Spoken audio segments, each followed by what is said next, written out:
So we are here with Nathan Chris, the director of Echotone. Echotone. Man, I saw that movie last night, Nathan, and there were the very opening sequence before the titles. I started crying. Like, I started crying, man. It's like that. this feeling of being caught up in something that's bigger than we are, and it's what we cover on Republic of Austin. But seeing it on the big screen like that, and realizing that it is part of a cultural trend, like, gave me chills. And then seeing the people that I know up there made me cry. Like, is that the intended response? Yeah, our producer Nick Gianti, he's a real wheeler dealer, real tough guy, really passionate guy, and I mark the success of any cut we did by if he cried or not. So we got Nick to cry 3 times in the film. In the end cut, he cried too. Maybe he doesn't want me saying that, but I'm just saying I've cried during it. I mean, I think a lot about cultural shifts and zeitgeist and all that kind of thing, and like what the city's thinking about, what's on the tips of everyone's tongues, you know. So making Echotone, I just felt like we really nailed that. You know, I just feel like there was something in the air at the time that we managed to like get on film. Totally. And I think that like one of the things that was amazing to me was like watching these bands, and you have a couple of different, we've got, it's kind of a cool thing, flashing lights. I'll roll with it. So we have light problems, but anyway, so you have like these different artists. I'm just going to turn it off. All right. You have different artists, each in different stages of their career. You've got Bill, who was in Bill Baird Sound Team. My brain is not working right now. From Sound Team, who had a big record deal and then had problems with that.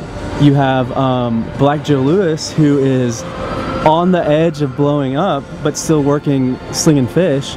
And then you have Bel Air, and Carrie is rejecting all of it. And I love that juxtaposition. And they're all young musicians. They're all playing in the same clubs. They're all living in the same city. It just shows that there's no easy fix or easy answer, because of kind of the personality crisis that's happening in downtown Austin. You know, a lot of musicians and artists are undergoing that themselves. It's like, how do you define yourself and your career and your art? Do you want to make money off it? How do you want to make money off it? I mean, we're going through it ourselves as filmmakers, you know what I mean? It's the sign of the times, you know? Well, and another sign of the times was the juxtaposition of these bands against the buildings and the cranes and the upsurge in I guess, growth, economic growth, even in the heart of a downturn. And I love, there's this sequence where you've got Carrie bringing, we'll let this car go by. Sure. You've got Carrie bringing blueprints to the Spring developer. Yeah. You've got a band filming noises off the same train tracks over here behind the old gables. And then you've got the developer of Spring, all kind of like this moment, and it shows how interconnected they are. Right. That was the film gods looking down at us. I mean, the fact that Carrie Palazzolo worked for this company that might be in the end, you know, the way that she could make money, basically, this 9-to-5 job that she had, was for this company that might in the long term threaten the clubs that she plays at. I'm not saying she's selling out or anything like that. I'm just saying it shows how, like you said, how tight-knit. It's like where the jobs are too in the city, you know? Totally. And I think what it does, and for me, the key to any movement or scene is it being documented. That's what we try to do at Republic Austin. That's what you try to do. What are other things that people can do to make Austin relevant on a national and global level besides just hearing about Austin? What are ways to really spread that love? Spread that love? Well, the bands obviously have to tour a lot. I mean, the bands have to tour. That's an obvious, that's a given. But I mean, like, hopefully the website that we're creating with echotonefilm.com is what it's called. It's not just a website for the film, but it's this kind of repertory for all the musicians as well.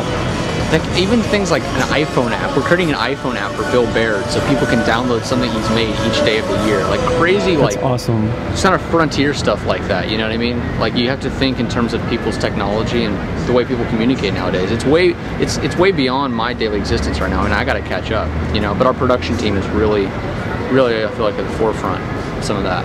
And it, again, like, such an amazing movie. Thank you. Can't wait till it gets played in Austin again. Can't wait till it gets distributed on a national and global level. And just, it's such a beautiful ode to the city, the culture and the people, and I thank you for that, sir. Thank you. It's my little Valentine to it. It's amazing. Thank you so much. Thank you.